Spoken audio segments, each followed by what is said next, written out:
నమస్కారాలు. మీ అందరికి తెలుసు జీడి నెల్లూరు అంటేనే మరో పులివందల అని చెప్పేసి ప్రతి ఒక్కరు కూడా చెప్పేవాళ్ళు. కానీ ఈరోజు జీడి నెల్లూరు మరో పులివందల కాదు, ఇది మరో కుప్పం అని చెప్పేసి మేము నిరూపించినాము. 40 సంవత్సరాల్లో ఎన్నడూ చూడని మెజారిటీ, ఎన్నడూ చూడని గెలుపు. ఈరోజు మేము 27,500 ఓట్లలో ప్లస్లో ఉన్నాము. ఇంకా పోస్టల్ బ్యాలెట్ మాత్రమే పెండింగ్ ఉంది. అది కూడా వస్తే సుమారుగా 27 నుంచి 30,000 మెజార్టీలో గంగాధర్ నెల్లూరులో మనం గెలుస్తున్నాం.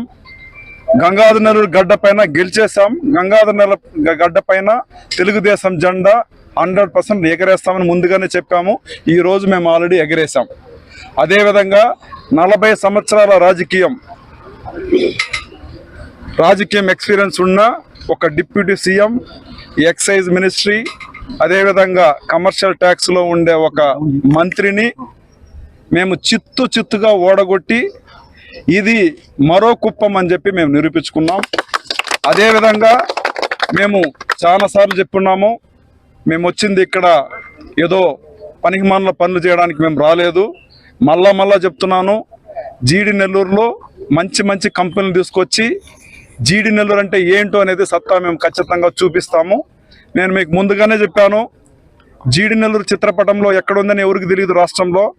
దాన్ని నేను నంబర్ 1 నియోజకవర్గంగా తీసుకొస్తానని నేను ముందుగానే చెప్పాను. మీరు కూడా పోలింగ్ రోజు చూసుంటారు.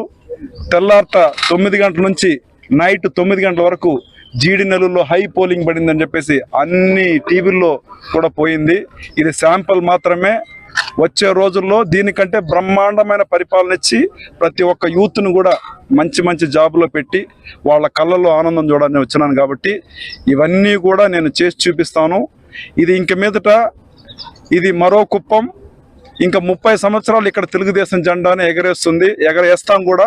వేరే ఏ జెండా ఇక్కడ ఎగరదు. ప్రతి ఒక్కరి విజయం.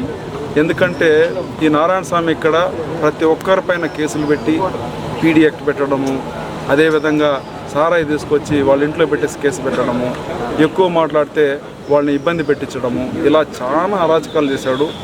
Deputy CM, excise ministry, commercial tax అంటే ఎంతో మంచి పనులు చేసి ఉండొచ్చు. ఈయన ఎక్కడ ఎలాంటి మంచి పనులు ఎక్కడ చేయలేదు. ఈయన చేసిందంతా బూతుల రాజకీయం. ఎంత బూతులు మాట్లాడితే అంత ఈయనకి పోస్టులు వస్తాయి. ఇదే చేశాడు. కానీ ఈ 5 సంవత్సరాల్లో గంగాధర్ నెల్లూరులో ఎలాంటి ఫ్యాక్టరీలు కానీ ఎలాంటి డెవలప్మెంట్ అయితే ఇక్కడ చేయలేదు. అందుకే జీడి నెల్లూరు ప్రజలు ఆయనకి మంచిగా బుద్ధి చెప్పారు. అందుకే థామస్ అనే నాకు 27,000+ మెజార్టీలో గెలిపించినారు. కాబట్టి జీడి నెల్లూరు ప్రజలకి, అదేవిధంగా చంద్రబాబు నాయుడు గారికి, లోకేష్ బాబు గారికి ఎన్నడూ నేను రుణపడి ఉన్నాను. చిత్తూరు జిల్లాలో క్లీన్ స్వీప్ చేస్తున్నారు కదా, దానిపైన మీ అభిప్రాయం? చిత్తూరు జిల్లాలో క్లీన్ స్వీప్ అంటే వైఎస్ఆర్ పార్టీ పైన చాలా వ్యతిరేకత ఉంది. చంద్రబాబు నాయుడు పైన మంచి అభిమానం, లోకేష్ బాబు పైన చాలా మంచి అభిమానం. థామస్ అనే నన్ను కూడా కొత్తగా వస్తే కూడా నన్ను కూడా వాళ్ళు ఆహ్వానించి నన్ను కూడా మంచిగా చేసుకొని నాకు కూడా మంచిగా ఓటేసి గెలిపించినారు. ఈ రుణం నేను ఎట్లాగా వాళ్ళని తీర్చుకోవాలి. వాళ్ళకి మంచి కంపెనీలు ఇచ్చి పిల్లలందరికీ కూడా జాబ్ ఇచ్చే బాధ్యత థామస్ అనే నేను గంగాధర్ నెల్లూరు నియోజకవర్గం తరఫున ఖచ్చితంగా దీన్ని తీసుకుంటాను. కే బాబు అన్నకి అందరికి కూడా పార్టీ సీనియర్ లీడర్ అందరికి కూడా పేరున వందనాలు. అమర్నాథ్ రెడ్డి అన్న గారికి, నానన్న గారికి, పార్టీ ప్రెసిడెంట్ మన సిఆర్ రాజన్ గారికి అందరికి కూడా నేను ఎప్పుడు రుణపడి ఉంటాను. చిన్నప్పటి నుంచి ప్రజలకి ఉపయోగపడాలా, 10 మందికి మంచి చేయాలన్నటువంటి ఆలోచనకి ఊతమిచ్చి నన్ను ఆశీర్వదించి నువ్వు ఈ పని చేయగలవని ఎమ్మెల్యే అభ్యర్థిగా టికెట్ ఇచ్చి ఆశీర్వదించినటువంటి నా దేవుడు నారా చంద్రబాబు నాయుడు గారికి, లోకేష్ బాబు గారికి, ఇంతగా ఆదరించి, అభిమానించి, ప్రేమించి ఆశీర్వదించినటువంటి పూతలపట్టు నియోజకవర్గ ప్రజానీకానికి, జనసేన, బీజేపీ నాయకులు, కార్యకర్తల సహకారానికి నేను తల వంచి వినమ్రంగా నమస్కారం తెలియజేస్తున్నా. పూతలపట్టు నియోజకవర్గానికి నన్ను అభ్యర్థిగా పంపించినప్పుడే మా అధినాయకుడు ఒక మాట చెప్పాడు, వీడిని పంపిస్తున్నాను, వాడు పోతే వీడు, వీడు పోతే వాడు వచ్చి గెలుచుకొని పోవడానికి ఇంకా కుదరదు.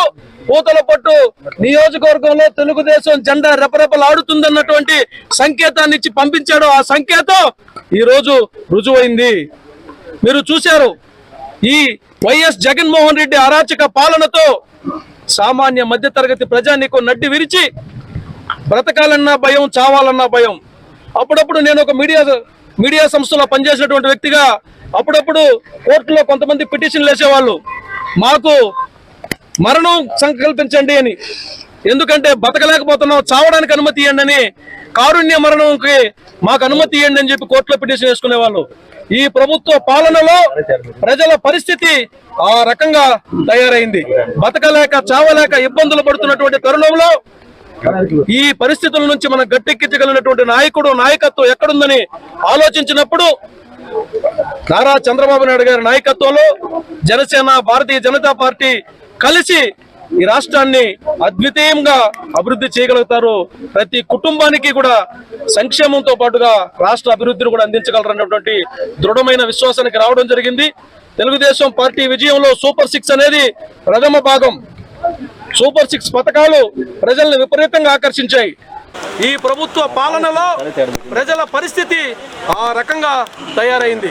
బతకలేక, చావలేక ఇబ్బందులు పడుతున్నటువంటి తరుణంలో ఈ పరిస్థితుల నుంచి మనం గట్టెక్కించగలిగినటువంటి నాయకత్వం ఎక్కడుందని ఆలోచించినప్పుడు నారా చంద్రబాబు నాయుడు గారి నాయకత్వంలో జనసేన, భారతీయ జనతా పార్టీ కలిసి ఈ రాష్ట్రాన్ని అద్వితీయంగా అభివృద్ధి చేయగలుగుతారు. ప్రతి కుటుంబానికి కూడా సంక్షేమంతో పాటుగా రాష్ట్ర అభివృద్ధిని కూడా అందించగలరన్నటువంటి దృఢమైన విశ్వాసానికి రావడం జరిగింది. తెలుగుదేశం పార్టీ విజయంలో సూపర్ 6 అనేది ప్రథమ భాగం. సూపర్ 6 పథకాలు ప్రజల్ని విపరీతంగా ఆకర్షించాయి. ప్రజలు వాటికి ఆకర్షితులై తెలుగుదేశం పార్టీ గెలుపుతో మన జీవితాలు మారుతాయన్నటువంటి ఆలోచనకు రావడం జరిగింది. నారా చంద్రబాబు నాయుడు గారిని అరెస్ట్ చేసి జగన్మోహన్ రెడ్డి పుట్టినప్పటి నుంచి నారా చంద్రబాబు నాయుడు గారిని అరెస్ట్ చేసే రోజు వరకు ఎన్ని తప్పులు చేశాడో తెలియదు, కానీ నారా చంద్రబాబు నాయుడు గారిని అరెస్ట్ చేసి అంతకు 100 తప్పులు, శిశుపాలుడి కన్నా ఎక్కువ తప్పులు చేశాడు. జీకే బాబు గారి పాత్ర కూడా అద్వితీయం. నా నియోజకవర్గంలో అన్ని మండలాల్లో ఆయనకున్నటువంటి పరిచయాల్ని వేదికగా చేసుకొని నేను ఆయన ఉపయోగించుకోవడం జరిగింది. ఆయన కూడా స్వతహాగా కూడా కొంతమందికి చెప్పి ఈ విజయంలో ఆయన భాగస్వామ్యం కూడా అద్వితీయం, మర్చిపోలేనటువంటి పాత్రని ఆయన కూడా కృతజ్ఞతలు తెలియజేసుకుంటున్నాను.